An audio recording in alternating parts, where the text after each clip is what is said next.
Jadi dimuliakan Allah Ta'ala, hidup kita di dunia ini adalah perjalanan menuju akhirat. Allah jadikan dunia ini tempat ujian untuk menampakkan kepada manusia siapa orang-orang yang betul-betul beriman kepada Allah. Bukan Allah ingin tahu, Allah itu menguji bukan ingin tahu, Allah sudah tahu segala-galanya. Tetapi Allah itu menguji agar kita ini tahu. Bagaimana Allah tidak tahu, sedangkan Dia yang menciptakan, Dia yang mengendalikan seluruh hati manusia ini. Allah Maha tahu apa yang dalam hati, hati baik, hati buruk, Allah tahu. Tidak perlu diberitahu, tidak perlu menguji. Tetapi Allah memberikan ujian agar kita sendiri ini tahu bahwa kita ini di mana. Seorang guru tanya kepada muridnya, bukan karena guru ingin tahu, tapi supaya murid itu tahu kalau dia ini pintar apa dia ini goblok. Guru pun juga sudah tahu, sudah bertahun-tahun ngajar murid itu juga tahu nih, kalau saya tanya ini nggak akan bisa jawab dia.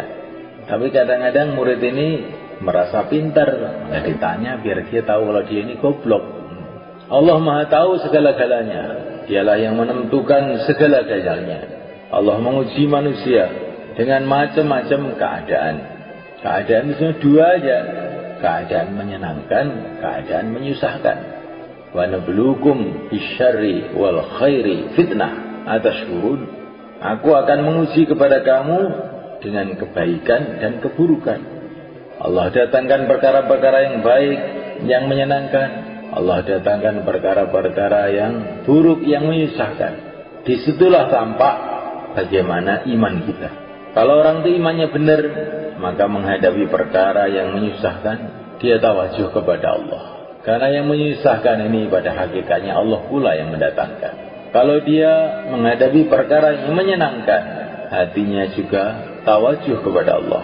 Karena yang menyenangkan ini pada hakikatnya Allah pula yang mendatangkan. Bila Allah menghendaki yang menyenangkan tahu-tahu berubah jadi menggembirakan, jadi menyusahkan. Yang menyusahkan tahu-tahu menyenangkan. Menghadapi teman, hatinya tawajuh kepada Allah. Menghadapi lawan, hatinya tawajuh kepada Allah. Lawan dan teman semuanya dikendalikan oleh Allah. Bila Allah menghendaki kawan jadi lawan, bila Allah menghendaki lawan jadi kawan. Orang-orang kafir di Mekah ini memusuhi Nabi, mengangkat pedang untuk Nabi, tapi akhir-akhirnya menjadi pembela-pembela Nabi. Kita tidak tahu. Hati kita hanya tawajuh kepada Allah. Ini kalau iman itu benar itu begitu. Menghadapi apa saja hatinya kepada Allah.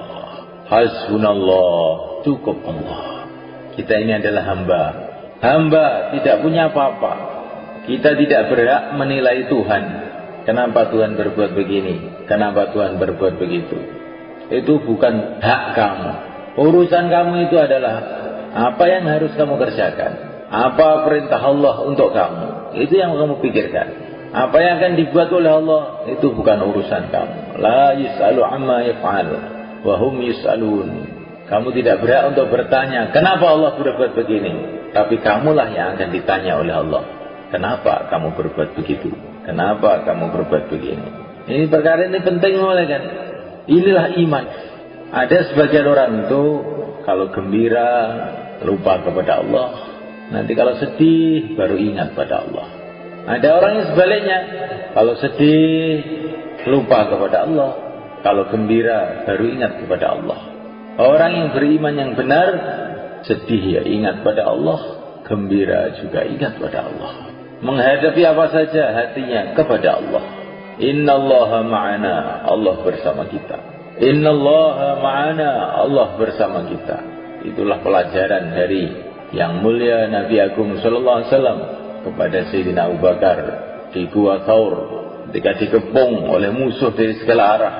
Innallaha ma'ana, Allah bersama kita. Ketika orang itu sampai ke tingkatan ini semulaikan, hatinya selalu menghadap kepada Allah dalam urusan apa saja, maka sudah menjadi ketentuan Allah. Itu orang nanti akan dapat macam-macam pertolongan yang dia tidak kira-kira.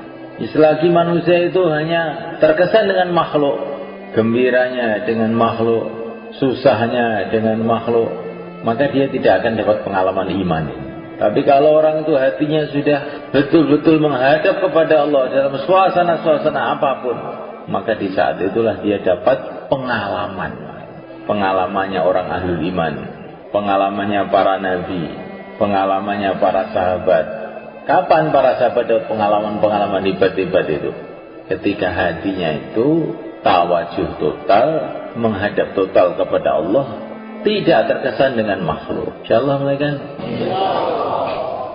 Nabi Musa di depan lautan, di belakang pasukan Fir'aun. Waktu itulah beliau kasih pelajaran kepada sahabatnya.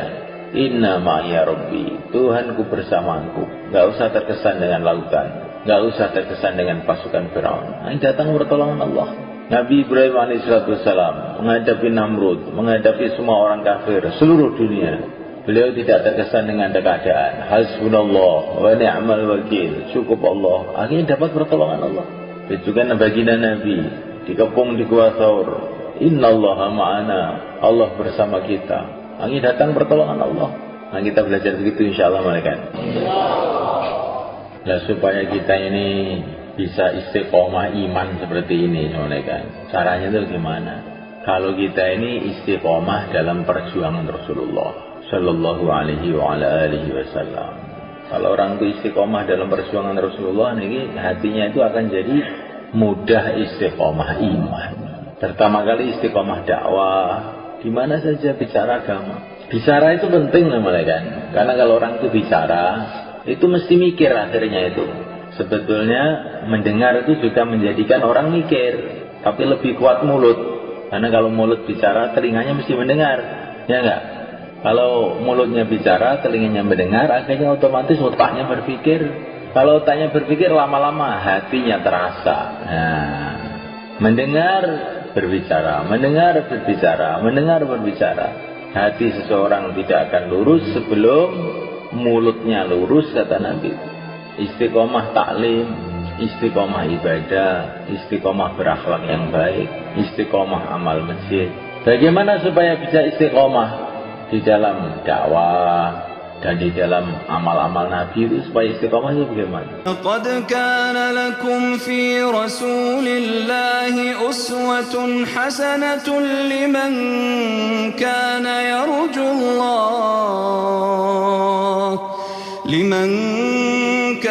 yarjullaha wal yawmal akhir wa dzakarallaha katsiran. Orang itu bisa ikut Nabi itu syaratnya 3. Apa syaratnya? Harus punya duit, harus punya mobil, tidak. Pertama kali selalu berharap kepada Allah. Pikirannya itu akhirat. Nanti saya di akhirat itu bagaimana? Dengan agama ini saya dapat keberuntungan selamanya di akhirat. Orang amal agama kok nggak ingat akhirat, nggak tawajuh akhirat, dia tidak akan bisa istiqomah. Terus yang ketiga, zikir yang banyak. Baru orang bisa ikut Nabi. Insyaallah malaikat. Ada sebatas akan direkkan Nabi, manah niki harapannya hanya kepada Allah. Walaupun dalam kesulitan bagaimana berharap terus kepada Allah. Allah itu mudah saja bagi Allah untuk merubah segala-galanya. Harapannya kepada Allah. Terus pikirannya itu akhirat. Saya ini mau ke akhirat, maka saya harus bangun akhirat saya. Terus yang ketiga, banyak zikir. Karena orang itu kalau nggak banyak zikir, setannya masuk dalam hatinya, akhirnya lalai. Setannya masuk dalam matanya sehingga ngantuk. Nah, setannya masuk ke telinga sehingga diomongi orang diatekne. Gitu.